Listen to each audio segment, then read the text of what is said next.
Welcome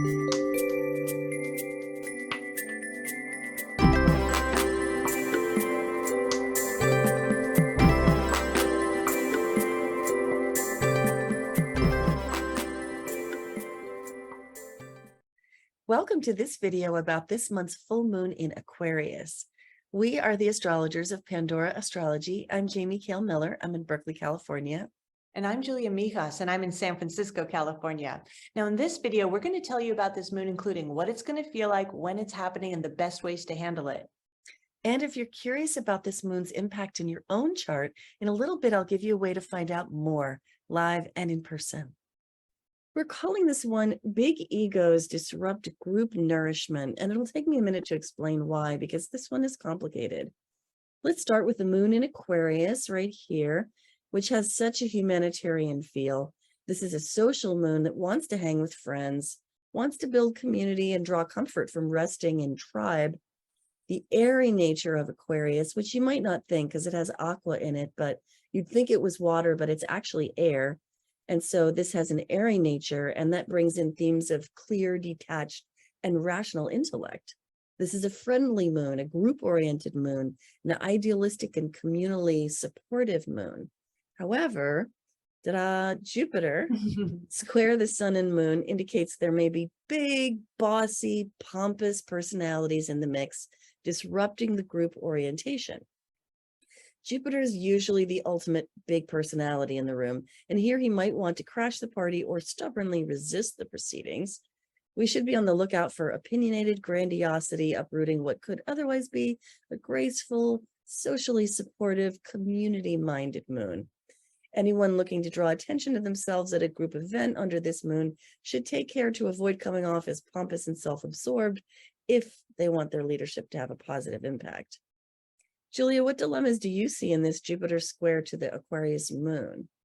Yeah, well, squares tend to bring out Jupiter's more problematic side. And even though Jupiter is a lucky planets have challenging sides, just as the harder planets like Saturn and Mars can give us great gifts as well. You know, it's all how we use it, the maturity we bring to the table. So with Jupiter squaring it, yes, that can bring out, just as you said, the pomposity, or, you know, just kind of, it can have a bit of an overbearing nature with Jupiter, because Jupiter is the planet of big. So, you know, and Leo itself is kind of a big sign as well, since the sun is in Leo. So there might be a little bit too much bigness going on. And again, like you said, not enough community orientation.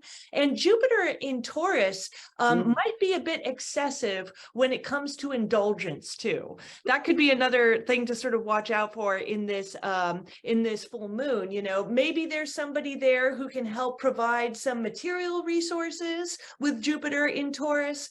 But maybe there's a sense of overindulging in the material as well. That I think can be the tension of this square, Jamie. Well, we have some great help from Ceres. Here she is in Libra. She trines the moon and sextiles the sun from her position here in Libra. Ceres brings a practical and grounded approach. She's just that kind of goddess. She's a real earth mother. And in the sign of the balance, she supports the moon by nurturing justice, beauty, and peace. So there's potential for a group event held under this moon to be nourishing for everybody who attends, as long as Jupiter is stopped from interfering.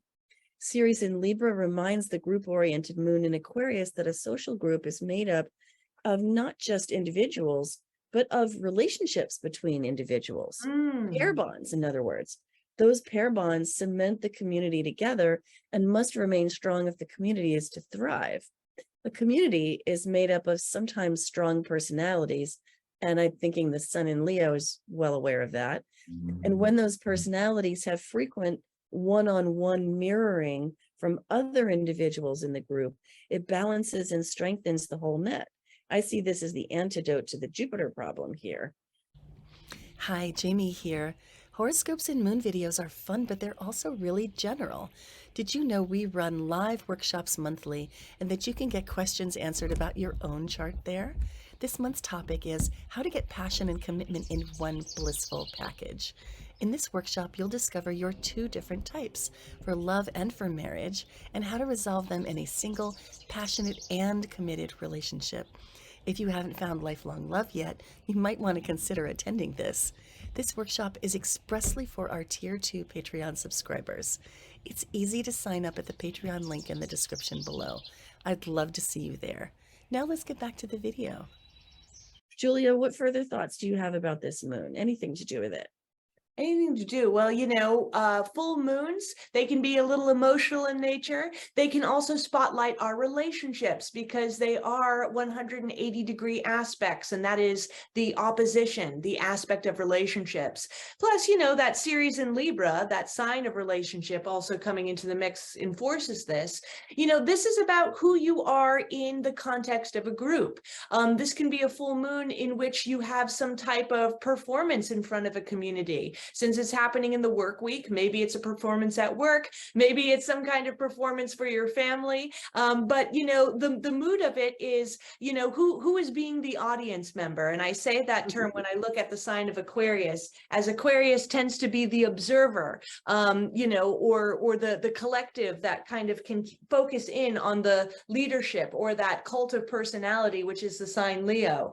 So this full moon is really going to affect us in our collectives, whether it's a work collective, a family collective, your local community and friends. That's where I think it's going to be sort of shining up in that part of your life. Well, there are a couple more things I want to add here about who's going to feel this moon most particularly. If you have anything in your chart at all between 4 and 14 degrees of any fixed sign, then you're going to feel this moon, and most especially if it happens to be your sun that's in a fixed sign. So a Taurus, a Leo, a Scorpio, or an Aquarius. And the birthdays that are going to feel this most especially will be Taurus is born April 24 to May 5. Leo's born July 27 to August 7. Scorpios born October 27 to November 7. And Aquarians born January 24 to February 3rd. Well, that's all for today. In this video, we gave you a lot of clues about this moon and how you can handle it for best results. And we really, really love making these videos for you. And if you love them too, then please do hit that like button. You can find out so much more about how astrological influences affect you specifically in our monthly Patreon workshops. Find the link in the description below to get started. Enjoy your summer, and until next time, we'll see you around the cosmos. Bye-bye.